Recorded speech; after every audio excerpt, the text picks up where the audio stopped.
With only minor commentary from the local media, New York transplant Bill Bratton has just been reappointed by the Police Commission to another 5-year term as chief of the controversial Los Angeles Police Department. With the continuing investigation of alleged police abuse at the May 1st immigration rally, full disclosure was surprised by the lack of concern by the Police Commission, and the possibility that the investigation would find Bratton culpable for the officer's misconduct. The process of his reappointment was far different from the aggressive campaign by the Commission against the reappointment of former Police Chief Bernard Parks. And nobody is questioning why. Where is the mainstream media? The only reaction we've seen is this letter from the LA Press Club, begging the chief to forego future beatings of members of the media. Full disclosure also found an op-ed piece in the Daily News, written by Xavier Hermosillo, condemning the reappointment of Chief Bratton. As chairman of the Community Latino Forum during Chief Parks' tenure, Mr. Hermosillo had an intimate knowledge of the LAPD, serving as a disciplinary hearing officer, judging allegations of officer misconduct. Being the news behind the news, Full Disclosure interviewed Mr. Hermosillo and found out he was incensed about the reappointment of Chief Bratton. Bill Bratton is a fraud, he's a thug, he's dangerous, and the next 5 years I'm really concerned about the city of Los Angeles. Mr. Hermosillo condemns Chief Bratton for the actions of the LAPD at the May Day melee. I've been around LAPD and around Metro long enough to, when I look at what happened May 1st, one of two things happened. Either those officers were told to do that, and they were following orders, or it was complete reckless abandon. But Bill Bratton has a certain way of turning things around and saying, it's your fault. Where is he in taking responsibility for the command staff? Why is it that the deputy chief of the Central Bureau is taking the heat? How about the guy that was the lieutenant of the B platoon that did all that? His Irish friend, Roger Murphy, okay, who'd never been involved in that kind of thing. How about the money that they pulled for training? And these police officers weren't trained how to handle crowd control. Half of those guys were new. How about the captain of Metro Division, who should have been held accountable and should to this day? You don't fire even those rubber bullets unless you've got a reason to and a target, and it's to contain them. It's not just you don't use that as a line to push people back. Okay, you use a physical line of police officers. You use guys on horses. You use guys on motorcycles and on bikes. You don't use a weapon. You know, Bill Bratton said, I'm so embarrassed. Hey, he's the guy at the top. The buck stops with him. Why does he even still have a job? Because the political shenanigans that are going on. Why did he get reappointed in the middle of an investigation? Okay, it shouldn't have happened. But that's the level of corruption that we now have in Los Angeles, and people ought to be pretty ticked off about it.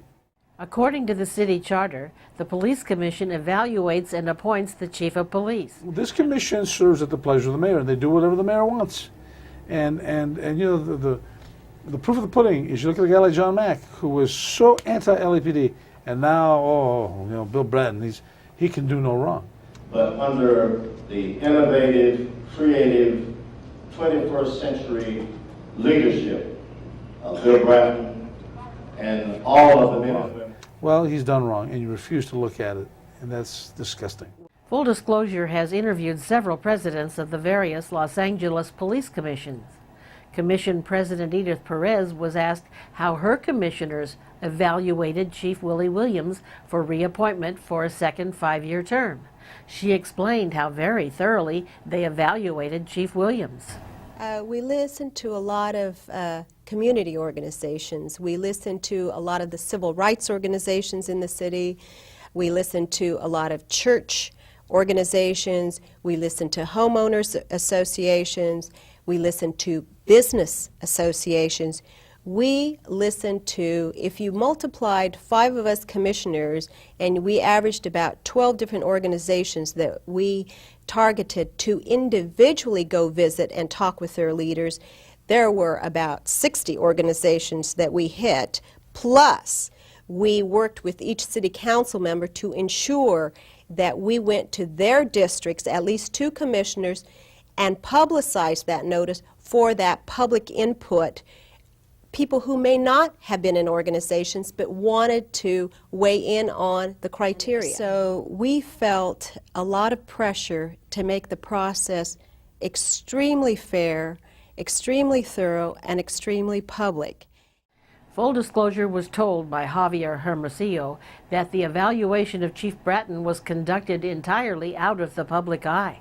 Why did they change the criteria for his reappointment and made it so much easier than Bernard Park's reappointment? And Lord knows I was a vociferous opponent of Bernard Parks. But why did they change the rules for him? You look at a guy like John Mack, who was, the ultimate anti-police activist. He's been co-opted now.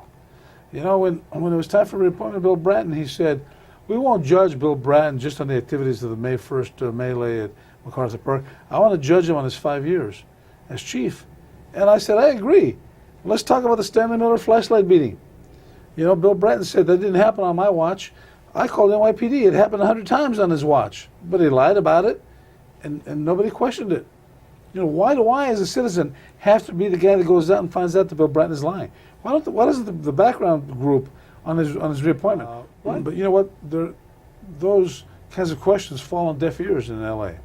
The L.A. Times loves him and protects him. The mayor likes him and just reappointed him. The police commission thinks it's the greatest thing since bread and butter.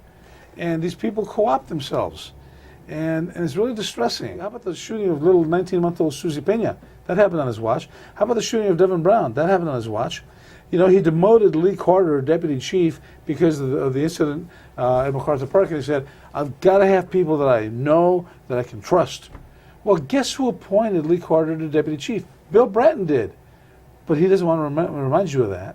See, he's the slimiest, slickest public official I think I've ever seen in my life. And it's disgusting, what he gets away with, because people are afraid to question him. But if Bill Bratton says it, people are apt to believe it. And, nobody wanted to question him. Then they say, oh, it's just a matter of semantics. No, it's not. He lied, and he knowingly lied. And he does that constantly, and he gets away with it. We want to know what you, the viewers, think. Please respond to our survey and be sure and leave your comments below. Number 1. Do you think the Los Angeles Police Commission merely rubber-stamped Bratton's reappointment because Mayor Villaraigosa wanted Bratton to remain as chief? Yes or no? Number 2. Do you think that Bill Bratton should serve another 5-year term as chief of the Los Angeles Police Department? Yes or no? Number 3. Do you think it was proper to reappoint Chief Bratton while the May 1st May Day melee was still under investigation? Yes or no? Number 4. Why do you think the Los Angeles media has become silent after suffering abuse at the hands of the LAPD? Please leave your comments below. Thank you. As you can see, Full Disclosure is not in the business of distorting the news. We're not in the business of trying to convince our viewers, only to inform them. We're a nonprofit educational organization. We provide the platform and the vehicle where you can hear the various perspectives. It's up to you, the viewers, to determine what is right and what is wrong. If you want Full Disclosure to continue to shine the light of truth on important issues that the mainstream media just won't do, then we need your support. There are so many important issues facing our communities, our state, and our nation, and your tax-deductible contribution can help us get the word out to continue informing the public. You are invited to join the Friends of Full Disclosure. Your support will help assure that we can reach more and more people and improve the production quality of our programs. All you have to do is send us the much-needed support using PayPal. Just click on the link below and join at whatever level you can afford. Our goal is government accountability. When the people are informed on the issues, then the people in government must do what is right, because they know we're watching. Together we can make a difference, but we need your support to continue bringing you the news behind the news. Please contribute what you can. Thank you.